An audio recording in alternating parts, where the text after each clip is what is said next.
Selamat pagi dan kita bersyukur kepada Tuhan karena dengan kebaikannya kita dapat berjumpa lagi di tempat ini. Dan saya percaya kita semua masih setia mengikuti Tuhan. Dan sebagai satu info pada kita pada hari ini, saya coba membawa satu pendekatan yang baru. Bagi saya baru, mungkin kamu sudah tahu hal ini, di mana saya akan menyampaikan firman Tuhan dengan cara yang sedikit berlainan. Dan apa yang saya katakan berlainan ini, di akhirnya nanti kamu coba cari apa tema gereja, apa tema khotbah ini, ya.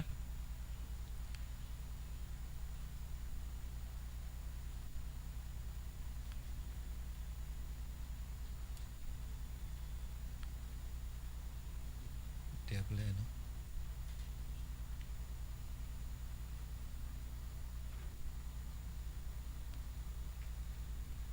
Oke, seperti yang kita tahu, kita tinggal di dalam dunia yang sepertinya nampak jelas,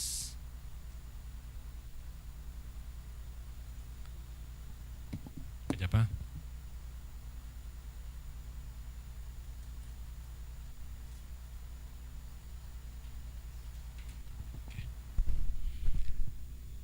Dunia yang sepertinya nampak jelas, sepertinya ada kepastian, tetapi bila kita melewati, bila kita menjalani kehidupan itu, seolah-olah ada yang tidak jelas. Seperti ada ketidakpastian, tidak dapat diketahui apa yang benar, apa yang salah. Dan dulu, mungkin bukan dulu macam mana, suatu masa kita mungkin berpikir ada sesuatu yang jelas, sempadan ini betul, ini tidak betul, ini yang boleh dijalani, tidak boleh dijalani. Dan juga mungkin kita boleh katakan juga bahwa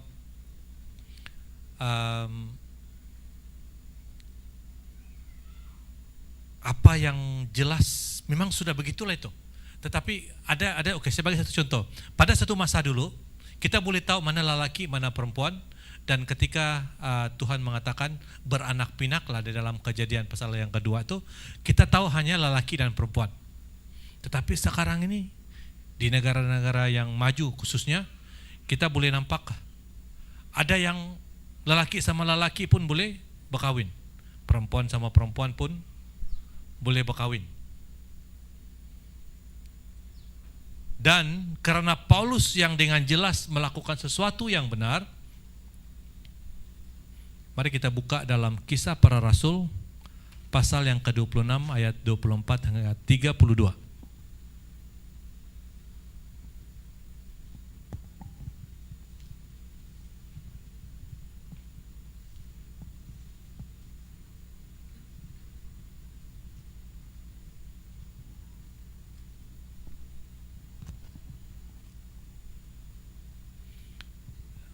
Hingga 32, saya baca, kamu tengok, kamu punya teks ya. Ayat yang ke-24, sementara Paulus membela diri, Festus berseru, Paulus, kamu gila. Ilmu kamu yang banyak itu sudah menyebabkan kamu gila. Tetapi Paulus menjawab, hamba tidak gila, Tuhan yang terutama. Kata-kata yang hamba ucapkan itu benar dan keluar daripada pikiran yang waras. Tuanku Raja Agripa, hamba berani berkata-kata di hadapan Tuanku dengan terus terang, karena Tuanku faham akan perkara-perkara itu. Hamba yakin bahwa Tuanku mengetahui semuanya, karena hal-hal itu tidak berlaku di tempat yang tersembunyi. Tuanku Raja Agripa, hamba tahu bahwa Tuanku percaya kepada apa yang dikatakan oleh nabi-nabi itu. Raja Agripa bertitah kepada Paulus, "Kamu pikir kamu boleh menjadikan kita seorang Kristen dalam tempo yang singkat itu?" Paulus menjawab, "Dalam tempo yang singkat ataupun dalam tempo yang panjang, hamba berdoa kepada Allah supaya tuanku dan para hadirin yang mendengarkan hamba hari ini boleh menjadi hamba, tetapi tidaklah terantai seperti hamba." Kemudian raja, gubernur, putri Bernike, dan semua orang yang lain berdiri. Mereka keluar. Setelah mereka keluar, mereka bercakap sesama sendiri, "Orang ini tidak melakukan apa-apa sehingga dia patut dihukum mati atau dipenjarakan." Lalu Raja Agripa berkata kepada Festus, "Sebenarnya orang ini dapat dibebaskan jika dia tidak mengajukan rayuan supaya perkataannya diadili oleh Kaisar." Kalau kita perhatikan dalam perbualan ini, kalau kita perhatikan dalam situasi yang berlaku, di mana kita melihat suasana yang berlaku pada masa ini, masa itu, di mana ini merupakan Saint Henry. Saint Henry ini merupakan satu tempat di mana ada, kalau di KK inilah dia punya tim administratif, di mana tim penguatkuasaan dan juga law ataupun hukum Taurat. Mereka ini berada dalam satu tempat. Dan Paulus juga dilihat berada dalam ini ketika dia disidangkan ataupun dibicarakan. Kalau kamu ada kesempatan, kamu buat catatan saja pada Kisah Para Rasul yang ke belakang, 3 pasal ke belakang, pasal 23 ayat 3, sebelum itu raja ataupun imam pada masa itu dipanggil Imam Ananias, dia minta supaya Paulus kena tampar. Lancang betul mulutnya ini. Begitu berani mereka yang berada dalam majelis agama ini melakukan seperti mereka punya itu tempat. Mereka suka hati saja melakukan yang mereka rasa kalau sesuatu itu tidak berjalan seperti dalam hukum Taurat, mereka akan tampar. Ingat ketika satu masa dulu ada seorang raja namanya Raja Herodes. Ketika dia berkata-kata, ketika dia mengucapkan sesuatu seolah-olah wow, dia macam seorang dewa. Tetapi apa yang berlaku? Malaikat tampar dia. Kemudian dia dimakan oleh cacing. Jadi mungkin inilah yang si Ananias Agung ini sedang lakukan. Dia mau melakukan sesuatu yang seolah-olah seperti malaikat. Dan kalau kita lihat dia punya flow plan sana itu, dalam flow plan itu kita lihat ada holy place, ada priest courtyard. Jadi itulah itu dia punya keadaan. So kita boleh bayangkan ketika kita berada dalam satu suasana yang boleh dikatakan menakutkan, begitu ramai orang, karena Saint Henry ini merupakan satu tempat untuk diadili sekiranya ada seorang yang dianggap menyalahi undang-undang. Mereka ada 71 orang karena mereka mesti ada angka ganjil. So yang ke-70 itu adalah yang sedang akan menjadi macam contoh orang Farisi, orang Saduki, orang Zelot, orang Nazarati, banyak yang ada di sana. Dan sebanyak 70 orang akan membuat undi ataupun buang undi. Lepas itu orang ini salah atau tidak salah. Akhirnya bila mereka semua mungkin 50-50, maka dia punya imam agung itu akan menjadi penentu. Itulah dia punya jumlah adalah 71. Dan yang seterusnya, kalau kita perhatikan, Paulus ini dibicarakan balik. Sebelum itu dia sudah pergi Saint Henry. So sekarang ini apa yang kita bicarakan dalam ayat tadi itu, Paulus dibicarakan sekali lagi oleh Festus. Paulus menyampaikan tentang keselamatan untuk semua orang. Dan keselamatan itu adalah bukan saja untuk orang Yahudi, bukan kita saja, tapi semua orang. Kalau kita orang Kristen dengar macam, oke betul. Tetapi bagi orang Yahudi ini tidak boleh. Dan ini tidak benar, keselamatan hanya untuk orang Yahudi. Dan oleh karena kesalahan itu, Paulus dipenjarakan. Paulus dipenjarakan, tapi bukan masa si Festus ini yang dalam ayat pasal 26, tapi pada pasal yang sebelumnya dia dipenjarakan oleh Felix.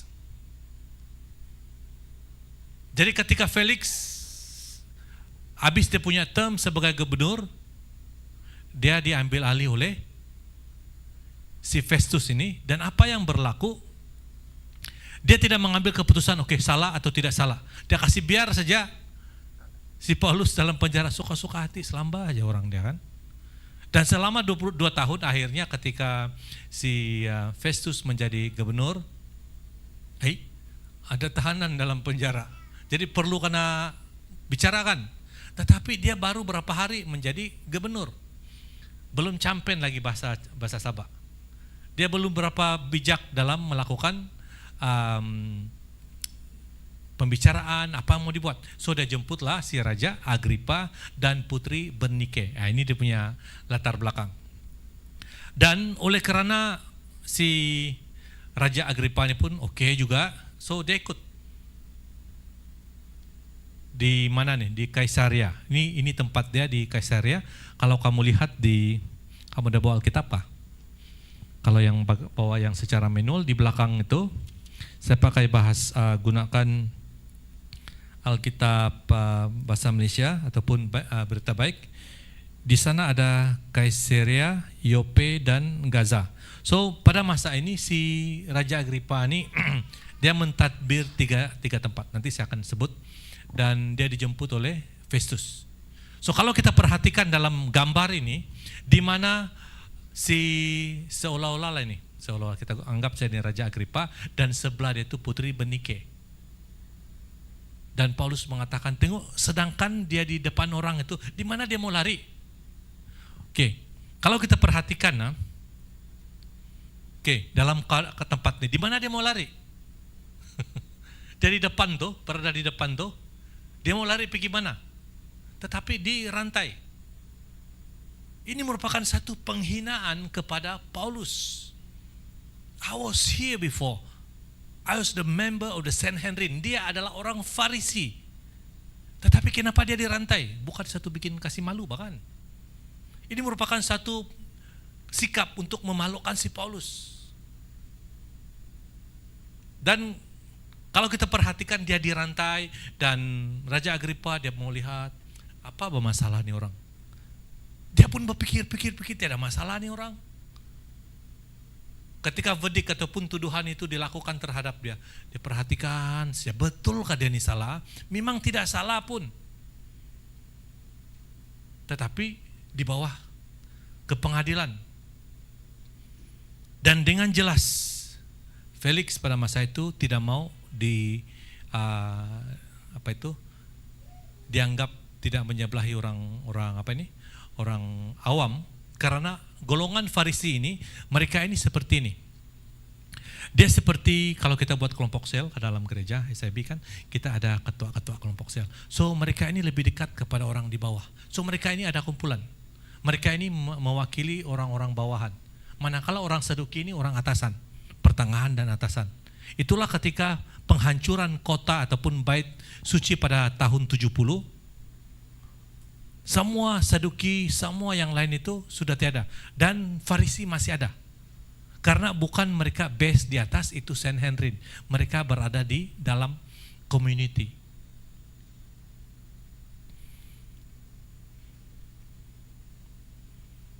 Jadi ketika itu Paulus dia membela dirinya.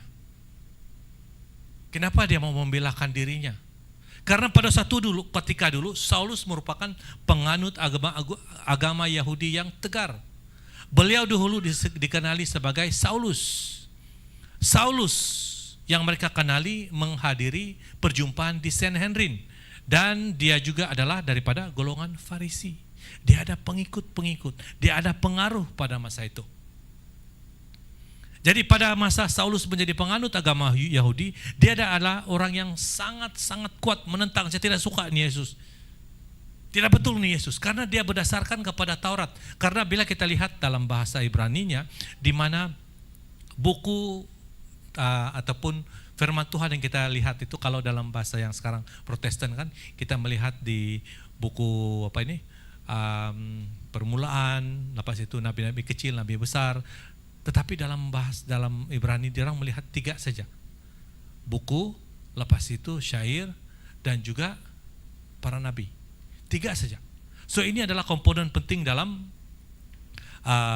kitab mereka. So pada masa itu Saulus merupakan seorang yang sangat jahat. Dan dia adalah pengikut tegar Farisi, dan dia menghukum, dia tangkap orang. Ingat peristiwa itu? Dan apa yang berlaku, kemuncak daripada Saulus menjadi orang Farisi, dia pergi Damsyik, dia menghantar orang. Jadi ketika itu dia berjumpa dengan Tuhan muka dengan muka. Dia nampak satu cahaya. Dan semua pengikut-pengikut, semua mereka terbuang. Karena cahaya itu sangat terang. Dan mereka terjatuh daripada kereta mereka. Kereta kah? Mungkin naik kuda ataupun kereta kuda lah itu kan. Itu yang berlaku. So sekarang ini Saulus sudah menjadi Paulus. Kini Paulus bukan lagi pembela agama Yahudi, malah membela ajaran Yesus. So satu perubahan ataupun satu peralihan daripada seorang yang begitu tegar, begitu setia dengan agama Yahudi, dan dia mengikut ajaran Yesus. Kalau secara normal, apakah kesalahan yang dilanggar oleh Paulus? Boleh kita nampakkah? Dan pada masa itu, oleh karena orang-orang Sanhedrin tadi saya bilang itu tidak suka dengan si Paulus. Kira-kira apa yang mereka tidak suka? Karena jumlah mereka di Yerusalem saja, mereka mula berjumlah ramai. Dan jumlah itu bukan puluhan, bukan ratusan, ribuan. Dan itu merupakan satu fenomena, dan fenomena ini tidak pernah terjadi, dan mereka sudah berada di dalam satu situasi yang selesa, di mana agama Yahudi dianuti oleh orang Yahudi, dan itu dianggap sebagai satu agama yang elit. Dan mereka tidak percaya akan ada satu goncangan dalam community Yahudi pada masa itu. Dan bila itu menjadi satu benda yang menjadi satu fenomena, jumlah mereka bertambah. Dan mereka yang berada dalam majelis agama Farisi khususnya, mereka tahu pertambahan itu bukan karena hebatnya Paulus bercakap, bukan karena Stefanus yang begitu hebat, bukan karena siapa, tetapi karena Tuhan menggunakan orang-orang seperti kita ini untuk menjadi berkat, menyampaikan firman Tuhan dengan penuh wibawa. Dan ini menjadi sesuatu kegentaran kepada majelis agama pada masa itu. Dan inilah sebabnya kenapa Paulus tidak suka. Paulus mengatakan dalam pembelaan dia, saya tidak salah. Saya tidak melanggar Taurat Musa. Saya tidak melanggar peraturan ketika saya masuk dalam rumah Tuhan. Bait suci sama rumah Tuhan tidak sama. Bait suci itu tempat yang besar di mana ada satu sakramen dilakukan, mereka ada yang bersalah, mereka beri persembahan, itu di bait suci. Manakala rumah Tuhan ini yang dipanggil sinagog, di mana ada pertemuan-pertemuan, ketika itu mereka sedang berbicara, ketika itu mereka akan mendalami kitab Yesaya. Dan pada masa ini juga di mana kalau kita lihat dalam community, ada satu community yang berpikiran Helenisme, di mana mereka berbahasa Yunani, manakala mereka pada masa itu kebanyakan masih berbahasa Ibrani, lebih spesifik sebagai bahasa Aramaik. So ada satu konflik sana, ada satu konflik yang membuatkan ada keadaan yang menjadi satu situasi yang agak tegang. Ketika itu Paulus mengatakan, saya tidak ada masalah sebenarnya. Saya tidak melanggar pun, kita punya Alkitab. Macam kalau saya cakap, saya tidak ada melanggar apa-apa dalam Alkitab. So apa salah saya? Saya tidak juga melanggar apa-apa yang terdapat dalam, kalau saya pergi di rumah Tuhan, saya tidak ada pelanggaran. Dan saya juga tidak ada pelanggaran terhadap kekaisaran di Roma. Apa salah saya? Bolehkah saya dibebaskan? Kenapa saya perlu berada di depan kamu? Kenapa perlu saya diadili? Dan kenapa saya perlu dirantai? Saya bukan boleh lari. Di luar sana sudah ada penguat kuasa yang siap dengan tombak. Dan di depan-depan lagi satu dengan selamba, pegang itu bujak. Bujak kah? Yang tombak tuh kan. Biasa pakai bujak. Jalan saya mau kena bujak. Di belakang berapa ramai orang.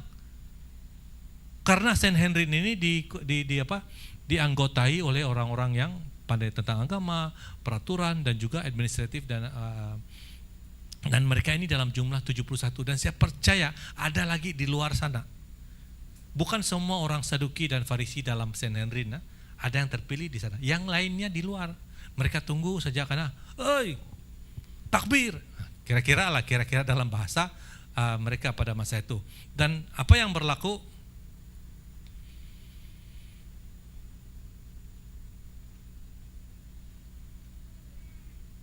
Paulus, ahli Farisi saya katakan tadi itu. Sebagai seorang Farisi, pengetahuan tentang Taurat Musa, kitab para nabi-nabi sudah menjadi darah daging. Apa saja, semua dia tahu. Dan pengajaran pada masa itu yaitu tentang kematian dalam agama Yahudi, dia sudah kuasai. Tetapi cuma bezanya agama Yahudi pada masa itu, di mana mereka percaya tentang kebangkitan, tapi kebangkitan fisik. Secara fisik dibangkitkan dan dia akan merge, bersatu dengan roh. Itu agama Yahudi. Tetapi apa yang diajar oleh Tuhan Yesus ini berbeza. Secara fisik kita boleh mati. Setelah mati orang akan berpikir, wih, kalau saya mati 1 hari, 2 hari, 3 hari, ketika peristiwa ingat Lazarus 4 hari. Kalau mengikut sains perubatan, seseorang yang mati selepas 4 hari, apalagi dalam tanah, dia akan habis sudah. Dia akan berbau. Hampir saya rasa anggota badan dia, organ-organ dia tidak berfungsi sudah. Tetapi mereka bayangkan ketika saya mati, organ-organ saya, kulit saya, muka saya yang cantik-cantik tidak cantik lagi, muka saya yang handsome tidak handsome lagi, badan saya yang tagap-tagap tidak tagap lagi. Semua itu akan hancur, dimakan oleh cacing. Dan mana mungkin saya boleh bangkit? Macam mana saya boleh bangkit dan akhirnya menyatu dengan roh saya? So pemahaman itu, paradigma mereka itu tidak mereka dapat swing. Susah mereka terima. Karena dari dulu sampai sekarang susah mereka mau memahami itu. Karena Saint Henry yang dianggotai oleh si Paulus ini dimulahkan dari, kalau kita lihat dalam Keluaran pasal yang ke-11, kamu catat saja, Keluaran 11 ayat 13, di mana Tuhan menyatakan ide itu kepada Musa di Midian pada masa itu. Sediakan 70 orang.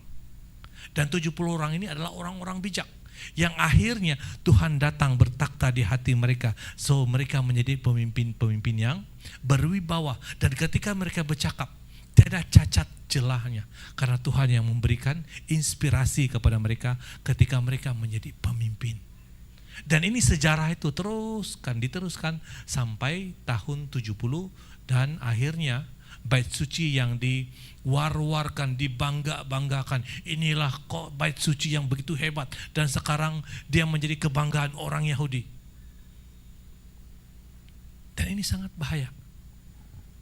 Kalau kita terlalu mengagung-agungkan sesuatu, kita mengagung-agungkan mungkin tempat, bangunan, apapun yang kita agung-agungkan, kita harus pikir, dari mana semua ini? Kalau bukan karena Tuhan, semua ini tidak jadi, Pak. Kalau bukan karena Tuhan, saya mungkin tidak boleh berada di sini. Kalau bukan karena Tuhan, what I have today, I have nothing. Jadi hal ini harus kita katakan dalam diri kita. Kalau bukan karena Tuhan, kalau bukan karena Tuhan, kalau bukan karena Tuhan, saya bukan siapa-siapa. Paulus juga pernah mengecapi status sebagai orang yang berpengaruh. Paulus juga mencapai status sebagai orang yang digeruni. Karena sebagai seorang Farisi, mereka amat rapat dengan golongan bawahan.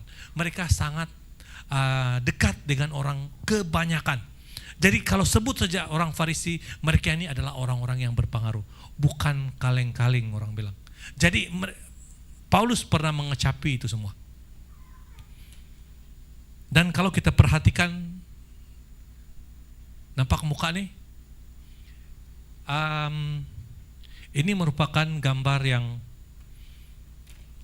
tentang Herodes. Dan saya bilang, saya ambil nih, dia dilihat menyerupai, tapi tidak tahu 100% adakah ini betul, tapi mengikut beberapa orang bahwa ini merupakan gambar Herodes. Ingat, nama dia ini Herodes Agung. Jadi apa yang dilakukan oleh Herodes ini, dia merupakan orang yang bertanggung jawab memenggal kepala Yakobus, saudara Yohanes. Herodes inilah yang menangkap Petrus dan dipenjara. Ingat, ketika Petrus ditangkap karena menyebarkan tentang Tuhan. Ketika Petrus ditangkap atas arahan Herodes, Petrus merupakan seorang yang alim. Apa salah dia? Tapi ditangkap, malah digari dalam penjara. Lepas itu dalam penjara tuh satu kiri satu kanan kena gari. Atas alasan apa? Apa jenayah yang besar yang membuatkan sehingga kan dia digari seperti itu? Manakala dia ada 2 pintu dan setiap pintu itu kumpulan pertama, kumpulan kedua. So mereka akan ada shift menjaga si Petrus siang dan malam. Tetapi yang kita tahu penceritaannya, apabila malaikat datang pada sebelah pagi, tengah pagi kah, tengah malam, rantai itu gugur dan Petrus nampak jalan seperti kita pergi Center Point, nampak kerja pintu itu pandai buka sendiri. Mungkin idea itu dia ngambil dari sini kali kan, pintu pandai terbuka sendiri. Dan itu yang berlaku kepada Petrus. Dan tiba-tiba dia sudah berada di perkumpulan orang-orang yang percaya, sampai ingat si Rode ini salah satu nama kakak saya. Sampai begitu excited, ya ada Petrus, dia lari pergi tempat orang, lepas itu dia tidak pergi buka pintu. Ada orang begini, excited, sampai, dia nampak si Petrus, tapi dia tidak pergi buka pintu, dia pergi kasih tahu orang, sampai dia lupa buka pintu. Si Petrus mau masuk ke dalam. Karena mereka mula melihat apa yang Yesus lakukan dalam community orang di sana pada masa itu. Dan kalau kita perhatikan, ini namanya Raja Agripa, cucu kepada Herodes. Yang tadi itu bersidang, itulah si Raja Agripa ini adalah cucu kepada Herodes Agung. Tidak jauh kan? Dan Herodes, dia punya datu itu, pernah berada di istana yang diduduki ataupun didiami oleh Festus ini. Herodes sempat berada di sana ketika dia sudah mula sakit dan akhirnya dia mati.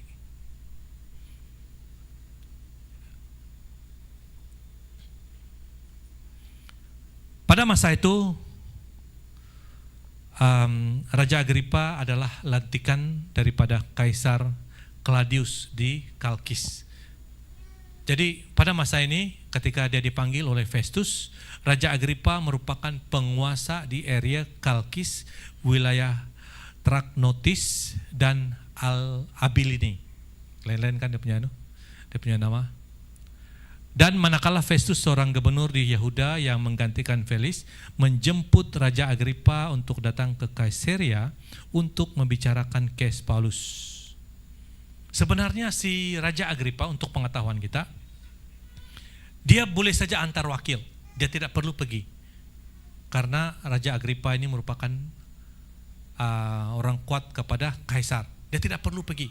Tetapi dia utus saja orang-orang lain lah. Tetapi karena dia mau berjumpa dengan si Festus tadi itu, dan bersama dia adalah putri Bernike. Jadi sebagai seorang yang baru dilantik sebagai seorang gubernur, sebagai kawan, marilah kita pergi. Dan mereka pergi berjumpa dengan Festus di Kaisarea pada masa itu. Dan kalau kita baca ayat-ayat yang lain, sebenarnya ada usaha-usaha oleh majelis agama untuk menekan majelis agama tadi itu kepada jenderal yang minta supaya dia dipindahkan. Jadi ketika perpindahan secara transportation itu, mereka membuat serangan handap dan mereka sudah berpuasa mau membunuh Paulus. Sampai begitu sekali. Sampai begitu sekali mereka mau membunuh Paulus. Begitu sakit hatinya mereka karena ramai orang Yahudi sudah mulai percaya kepada Yesus. Ramai sudah ada orang yang betul-betul sanggup mati untuk Tuhan Yesus. Seperti pasal sebelum ini di mana Stefanus mati untuk mempertahankan iman dia. Ketika Stefanus menyampaikan khotbah dia tentang, kita tahukah sejarah kita dulu dari mana? Dari Abraham sampai kepada Yakub kepada Yusuf kepada Daud. Semua dia ceritakan, itu semua karena Tuhan. Ada lain yang diceritakan dalam Alkitab? Tiada kan? Sampai itu pun bikin orang sakit hati. Jadi Raja Agripa ini adalah cucu kepada Herodes. Dan dia nampak pula kan? Raja Agripa dan Putri Bernike. Saya sengaja ambil yang close up punya, di mana pada masa ini ketika dia dilantik untuk mengadili si Paulus pada masa ini, dia kasih tahu kepada Raja Agripa, kamu tahu bahkan, kau pun pernah kau tahu ini, walaupun si Raja Agripa ini bukan daripada keturunan Yahudi, tetapi dia merupakan lantikan. Dia merupakan lantikan dan Raja Agripa ini juga lantikan. Mereka bukan dalam kumpulan orang Yahudi, tetapi mereka dilantik menjadi kepala mereka. Sepatutnya ada pemilihan kan, mengundi kalau majority jadi. Tapi ini main lantik-lantik saja. So ini merupakan cucu kepada Herodes Agung. Jadi ketika itu dia mengatakan, Raja, kau tahu bahkan saya tidak salah ini kan, kenapa saya kena rantai ya? Kau pun tahu tentang kitab kan? Kau tahu juga kan dalam kitab mana-mana dia kasih tahu. Dalam kitab Taurat Tuhan. Saya tidak buat salah. Para nabi-nabi pun mengatakan tentang kebangkitan. Jadi di mana saya salah? Tidak salah ini kan? Jadi Raja Agripa macam bingung sedikit. Apa mau dibuatnya? Karena dia juga mau jaga dia punya ego dia di depan si Festus, gubernur di wilayah Yehuda pada masa itu. Sebagai raja dan orang yang mengetahui Taurat Musa dan kitab nabi-nabi, Raja Agripa tahu sebenarnya kes si Paulus ini boleh saja dibuang kes. Tetapi kalau kita perhatikan di sana,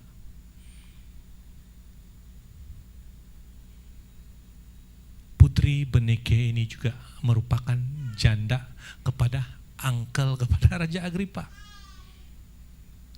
Dia tahu, tapi kenapa dia ambil janda uncle dia? Dan ketika dia datang ke istana Kaisarea ini, tujuan mereka bukan sebenarnya untuk menyatakan ataupun membicarakan dengan seadil-adilnya. Selain daripada show off pakaian sebagai seorang putri, dia mau dikatakan memakai cincin berlian. Mau tunjuk-tunjuk depan ramai orang kan? Di istana si Festus pada masa itu. Dan dikatakan Raja Agripa dan juga Putri Bernike mereka ada hubungan sulit. Uncle dia punya janda Beni.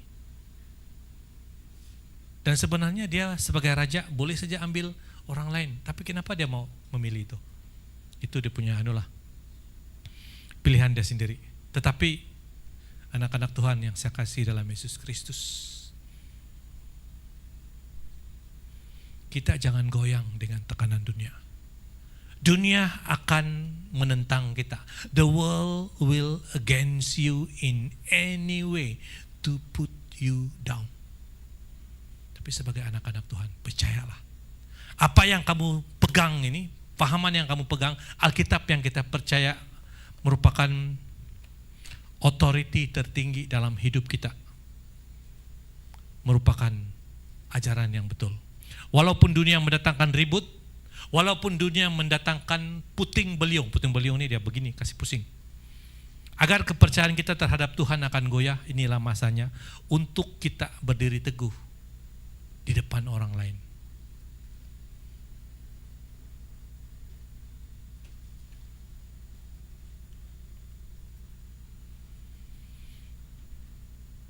Biarlah kita yang menjadi terang dunia. Biarlah kita akan menunjukkan kepada dunia bahwa kita adalah orang-orang pengikut Yesus.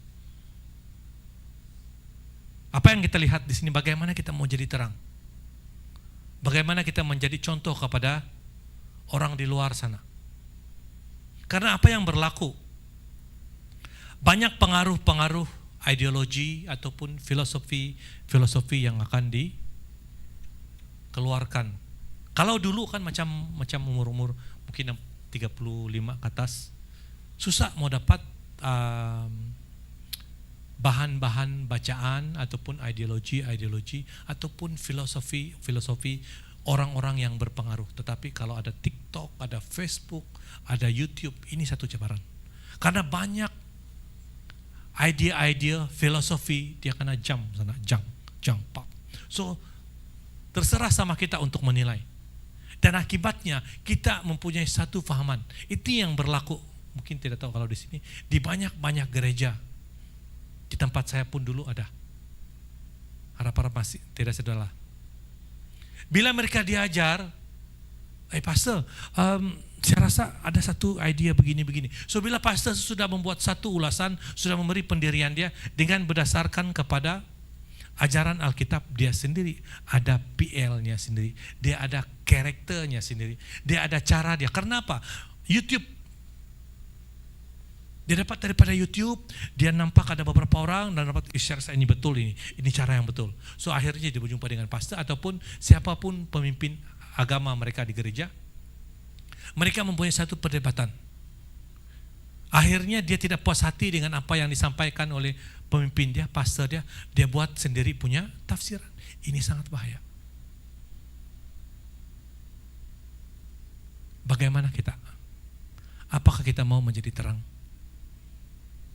Ataupun kita hanya mau menjadi lampu picit saja yang kalau perlu kira-kira baru mau digunakan.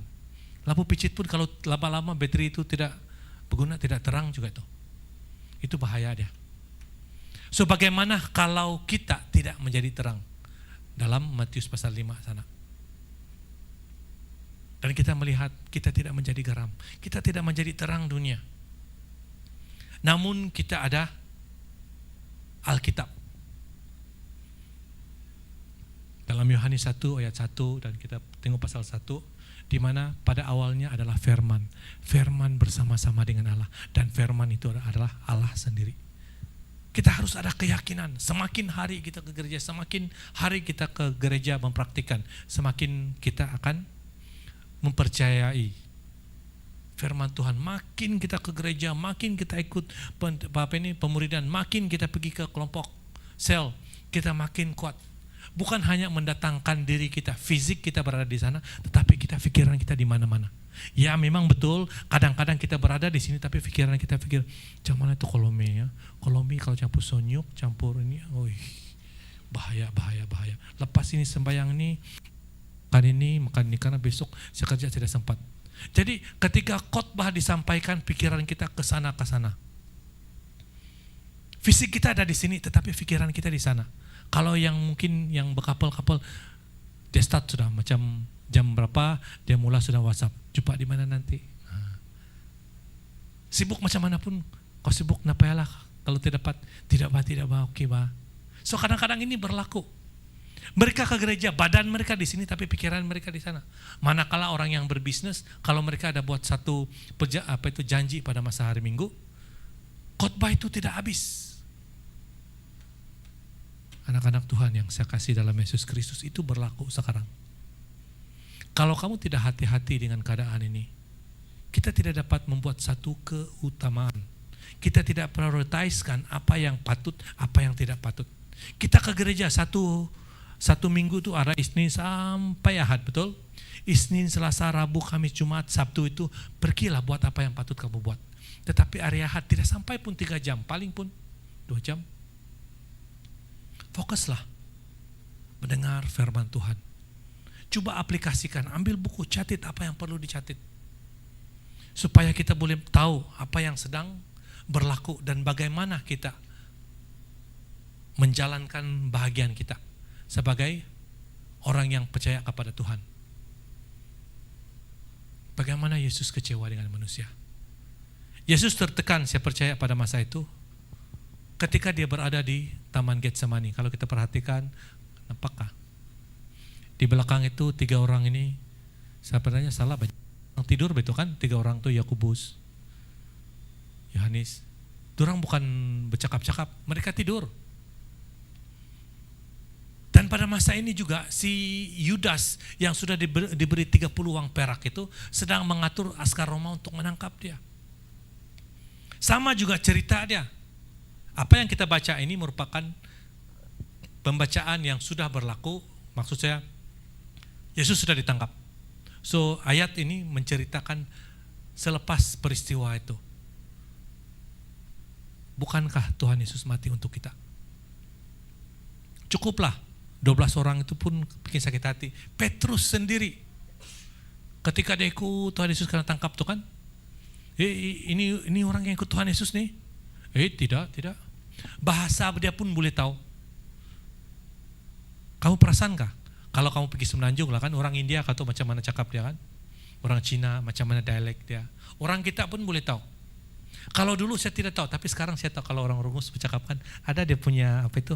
Dia punya bunyi-bunyi esen dia tuh, logat dia tuh. Apalagi mungkin kalau orang yang bukan daripada suku kita, mungkin kita tidak tahu. Tapi lama bila kita berada di kota Kinabalu ini merupakan satu kelebihan. Kita berarti, oh ini Murut nih, ini Dusun nih, ini Rungus nih. Nah, mungkin ini Lundayan, lain dia punya. Jadi hal-hal ini membuatkan kita ada satu variety dalam kehidupan kita. Ini bagus. Tetapi apakah kita menyenangkan hati Tuhan?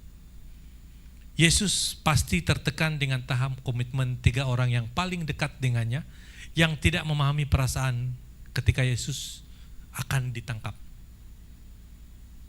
Sampai Yesus katakan, cawan ini, alihkanlah cawan ini Bapak. Tetapi kalau bukan itu yang kau inginkan, biarlah. Penderitaan yang akan dialami sehingga kan dia keluar peluh darah. Kalau ada masa kamu coba buat satu kajian bagaimana orang yang mau digantung mati sebelah subuh tuh biasanya mereka ada permintaan. Walaupun permintaan itu ditunaikan, tetapi ketika mereka sampai sudah tuh karena buka itu pintu tuh, teng, pas tuh karena gari sampai ke tali gantung, dan tali gantung itu diletakkan. Saya tidak boleh bayangkan. Karena kau tahu kau akan mati. Kau tahu kau tidak akan dapat bernafas lagi selepas itu. Dan kau tahu tidak akan dapat melihat dunia lagi. Tapi tidak orang memahami kamu ketika kamu berada dalam satu tekanan yang kuat. Sehingga akan mengalami anxiety yang sangat-sangat. Ketika kamu dalam tekanan, ketika kamu mengalami sesuatu perkara yang sangat sukar untuk kamu kendalikan. Mungkin kamu ke Bukit Padang. Lepas itu di gereja mulai orang cakap, si Brandon begini pula kan. Begini sudah dia Orang-orang kita ini lagi yang sikit-sikit suka yang, kalau dengar saya Bukit Padang macam allergic betul. Kita bukan lagi mau empati kepada mereka, malah kita kasih pijak-pijak lagi dia. Karena kamu tidak tahu apa yang dilalui, bah. You never know what is going through in life. Kita seharusnya kenapa? Saya pun baru memulakan satu pelayanan di gereja, di mana ada beberapa peserta yang akan terlibat dalam anxiety punya counseling ataupun masalah kemurungan. Dan di tempat itu saya buat komitmen bahwa itu tidak akan melibatkan obat-obatan, tetapi kita percaya. Kata obat saya, Nina, firman Tuhan. Dan ada saya punya lecturer satu, di mana dia mengalami satu anxiety yang teruk, sehingga kan dia ada insomnia. Dia kena kayak apa itu, diambil obat tahan sakit, dan dia terpaksa makan obat tidur supaya dia boleh tidur, karena begitu hebatnya tekanan. Di bandar kota Kinabalu nih, nampak kau tengok orang macam senyum, macam oke. Kau tidak tahu apa yang berlaku di dalam. Dia punya urat-urat tuh yang niup, mungkin begini sudah mau putus sudah. Tetapi tidak ada orang paham. Tetapi bila kita mengerti, dia peduli. Bila orang sedang menyanyikan itu, Klesi Rogers lagi pikirkan itu musik yang bikin mendenyutkan hati, dia menangis. Dia merasakan seolah-olah Tuhan itu sedang memegang bahu dia. Ya, saya mengerti. Ya, saya memahami. Anak-anak Tuhan yang saya kasih dalam Yesus Kristus, do you do that? Kamu mampu lakukan itu? Berjumpa dengan orang yang mungkin dalam kesusahan. Yesus merasakan itu. Yesus juga merasakan bagaimana pembelotan Yudas. Apakah kita menghayati apa yang Tuhan sudah lakukan kepada kita? Ya, saya orang Kristen, saya orang SIB, cukup. Saya pergi gereja, saya memberi persembahan, saya memberi persepuluhan, cukuplah. Saya pergi sudah melakukan bagian sakral semua ini, oke lah. Oke kah? Sepatutnya sampai situ saja kah kita buat? Yesus bukan saja mati, namun dia bangkit dari kematian. Banyak dakwaan bahwa Yesus tidak mati, dia pengsan saja. Dan dia tidak bangkit. Bolehkah kita dengan berani bersiap siaga menjawab tentang teologi kebangkitan? Atau sekurang-kurangnya ada informasi yang cukup untuk menjelaskan kenaikan Yesus ke sorga? Bolehkah? Dan setelah Yesus naik ke sorga dan terjadinya Pentakosta,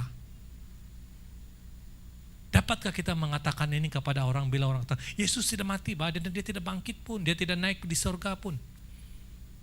Apakah kita siap yang mengatakan lebih 500 orang menyaksikan peristiwa itu? Dia naik ke sorga dengan ada satu suara yang mengkonfirmasikan bahwa dia naik dan akan turun seperti apa yang kamu nampak. Bolehkah kita mengatakan itu? Dan bolehkah kita mengatakan bahwa Yesus yang saya percaya, dia mati dan dia bangkit? Ataupun kita boleh katakan tidak apa, saya tidak tahu ini tentang naik-naik ke surga ini, mungkin macam Iron Man, seperti tidak tahu lah. Nanti tanyalah Pastor Bios sama istri dia, Ibu Debbie, mereka tahu tuh. Apakah kita ada satu niat dalam hati kita? Bukan Pastor Bios ataupun Ibu Debbie saja yang boleh menjawab dengan spontan. Dan semua informasi ada di ujung jari. Tetapi kita membuat satu komitmen. Saya juga mau. Saya mau supaya saya juga dapat menjawab persoalan-persoalan di dunia ini. Dunia sedang dalam kegelapan. Bolehkah kita menjadi orang yang boleh menjelaskan ini kepada orang-orang di luar sana?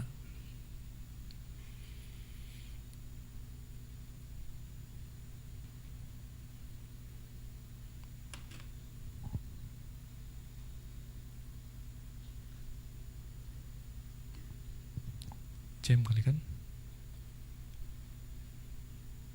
Oh. Perlukah kita ada skill apologetika? Skill apologetika adalah satu skill yang akan kita keluarkan ketika iman kepercayaan kita dipertikaikan oleh orang di luar Christianity. Sejauh mana kita berani untuk mempertahankan Yesus yang kita sembah? Sejauh mana tahap kita mau berkorban dengan Yesus jika ada kesempatan? Kalau ada skala 1 sampai 5, 10, di mana kita? Kesiapsiagaan kita untuk mati untuk Tuhan. Kesiapsiagaan kita bila orang mau bertanya tentang siapa Yesus? Kenapa kamu mau baca Alkitab? Kristen ini ramai. Ada Kristen Ortodoksnya, RC-nya, Protestannya, banyak satu Alkitab. Mana Alkitab yang perlu saya baca? Bagaimana kita menjawab persoalan-persoalan ini? Sejauh mana kita sanggup mati untuk Tuhan yang kita sembah? Bila kita siap, bila kita katakan kita mau, kita siap. Kesiapan kita ke tahap mana? 1 hingga 10. 1 kurang, 2 sederhana, 10 sanggup melakukan apa saja untuk Yesus. Sejauh mana kita memikirkan tentang orang lain yang di luar sana? Ataupun kita duduk saja di sofa, oke bah, saya ada duit saya ada komitmen saya sibuk. Siapa tidak sibuk?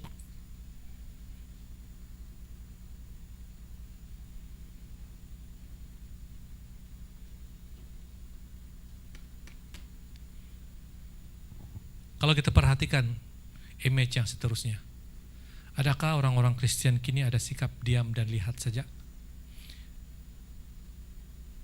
Tidak mau menimbulkan masalah, tidak mau menimbulkan salah paham, karena kita sudah dididik untuk menghormati kawan yang beragama sebelah. Ingat itu skrip, tolong hormati ya yang lain-lain. Boleh keluar daripada kelas, yang tidak belajar pergi ke perpustakaan. Anak kita sudah di brainwash dari awal. Hormati ya, hormati ya, hormati ya, hormati ya, hormati ya. Sampai kita sudah besar panjang pun tidak boleh berpikir secara independen. Sebenarnya begini Pak ini, sebenarnya begini Pak ini. Kalau orang tahu kami pastor pergi di bagian di mana kamu bekerja, di departemen kamu berada, orang akan bersiap-siap. Dan kami tidak boleh masuk departemen bagian keuangan, bagian marketing, karena kami berada di luar. Tetapi kamu akan pergi ke marketplace. You have to be ready by hook or by crook. Karena ini adalah peluang kita. Setiap peluang adalah kesempatan kita untuk menyampaikan firman Tuhan. Bagaimana orang mau tertarik?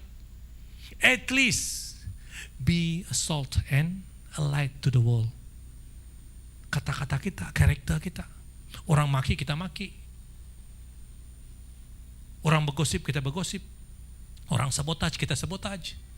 What the difference? Apa bezanya kita dengan orang lain? Sama saja orang bilang. Tahukah kita sikap Kristen yang suka play safe, susah masuk dalam kerjaan surga? Biar betul ya. Orang Kristen yang play safe sangat sukar masuk dalam kerjaan surga. Karena orang, kalau iman percaya kamu tidak lebih daripada guru-guru agama yang memperhatikan firman Tuhan siang dan malam dalam Mazmur 1 itu. Mereka suka bergaul dengan orang yang memperhatikan firman Tuhan. So kawan pun kena pilih, jangan asal-asal ada kawan. Yalah saya mau menjadi berkat, saya mau menginjil mereka. Akhir-akhirnya kau yang kena injil.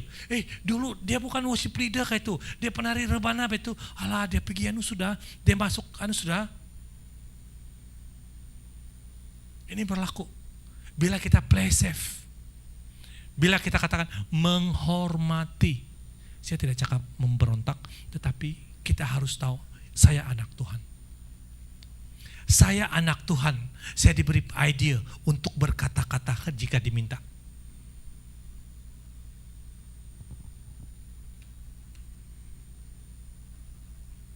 Jadi kalau kita tidak lebih daripada guru-guru agama, rabi sana, macam mana kita mau menyatakan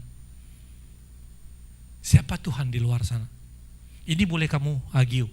Tidak betul tuh pastor. Oke. Buktikan. Supaya bila kita menghabiskan nafas terakhir kita boleh tersenyum mengatakan, saya akan bersama dengan Bapa di surga. Saya akan bersama dengan Dia. Dan kita tidak perlu risau, kita tidak akan nampak. Walaupun dalam keadaan nazak pun, nafas kita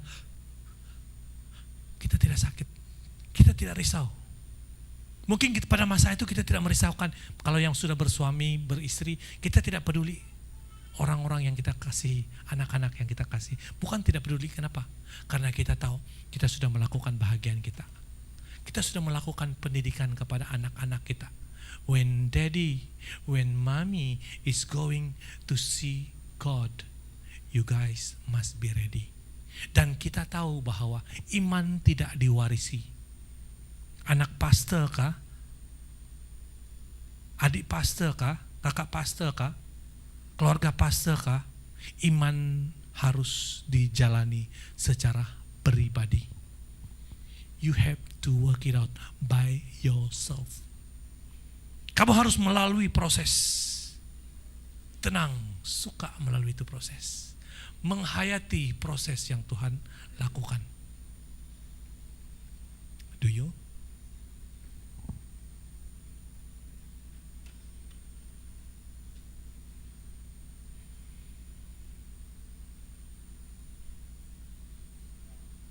Yesuslah yang mengasihi kita semua. Sehingga Allah mengorbankan satu-satunya anak. Supaya setiap orang yang percaya tidak akan binasa, melainkan beroleh hidup yang kekal. Kenapa Tuhan suka bergaul dengan anak-anak? Anak-anak ini polos. Bila saya lihat kadang-kadang saya menangis sendiri. Bila anak-anak saya kadang-kadang bila orang buat salah kan, saya pukul mereka. Bila orang tidur, ada yang masih yang terasa sebagai seorang bapak. Tetapi saya kena disiplin orang. Kadang-kadang ada yang bekas saya pukul bila saya lihat ketika mereka tidur. Terasa sebab. Tetapi sebagai seorang bapak saya mendisiplinkan. Karena mereka keluar daripada mata saya kasih tahu anak-anak saya, lama pun kamu dalam rumah bapak ini, maksud saya bapak biologi, maksimum 18, 19, mungkin sampai 20 tahun, lepas itu kamu tidak akan mau sama kami lagi. Kamu sudah ada kerja, mungkin kamu ada pasangan sudah, dibilang anak saya, boleh itu saya kawin tuh.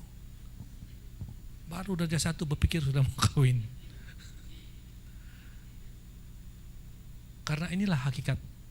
Kita tidak akan selama-lamanya berada di bawah ketiak ibu dan bapak kita. One sweet day, kita akan keluar. Kita tidak akan bersama-sama dengan ibu bapak kita. Dan kita akan rasakan, wah, syok pula ini ada couple. Syok pula kalau sudah berkawin. Bukan karena kita tidak mau seperti orang tua kita, tetapi kesibukan, komitmen kita akan membuatkan kita terpaksa meninggalkan orang tua. Dan itu tertulis dalam Alkitab.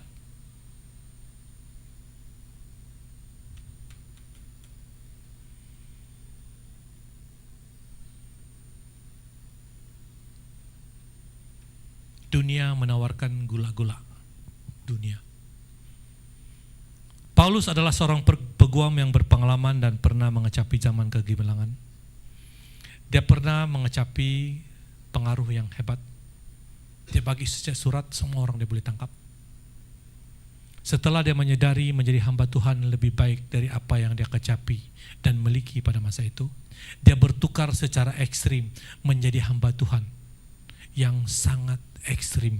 Tetapi Paulus tidak menjadi ekstremis. Kita mengasihi orang, kita tidak mengorbankan orang. Tetapi kita sanggup jadi korban untuk kemuliaan nama Tuhan. Itu perbedaan dengan agama-agama lain di luar sana. Agama-agama luar di sana itu suka mengorbankan orang. Supaya boleh masuk surga, boleh dapat hadiah, termasuk 70 bidadari.